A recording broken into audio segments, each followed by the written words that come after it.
A lot of Christians don't know this kind of Bible study is possible. We're in Matthew 10:32. What we're going to do is we're going to read and meditate and ask questions. So everyone who acknowledges me, Jesus says, before men, I also will acknowledge before my Father. So this seems to be this mirror reflection of what happens on the earth with what happens in the heavens, and that becomes a theme throughout Matthew's gospel. So we want to ask some questions. What does it mean to acknowledge Jesus specifically before men? Who is Jesus talking to here?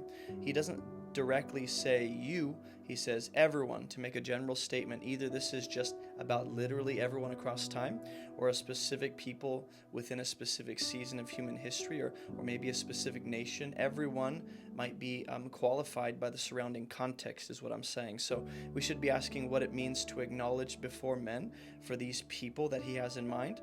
And what does it mean for Jesus to acknowledge these people before his Father who is in heaven? But whoever denies me before men, I also will deny. And I just want to notice the fact that this is once again in a public kind of way. Both the acknowledgement is before men and the denial is before men. And as with the first one, Jesus acknowledging before the Father, so he will deny before the Father those who deny him before men.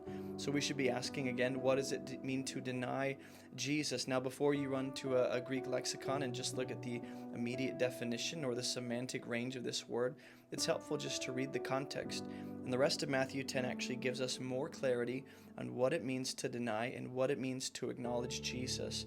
He says, I will deny before my Father who is in heaven. And then he goes on, do not think I've come to bring peace to the earth. Now I might be asking, why does this idea immediately follow Jesus denying people before the Father? This idea of not bringing peace, but actually bringing a sword? How does this connect to the previous ideas about denial or acknowledgement before the Father, right? And also, what kind of peace might he be, clarifying? He's like, I don't think I've come to bring peace. Well, in what way would those people have expected Jesus to bring peace? What would that look like? Political peace? Peace on earth? Peace with God? Like, what does he mean? Or what would they have thought? And it seems to be bringing peace directly to the earth. And Jesus clarifies, I've not come to bring peace, but a sword. So notice these contrasting images, peace and a sword.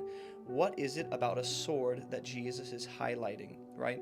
And what does that have to do, or how is that contrasted with peace?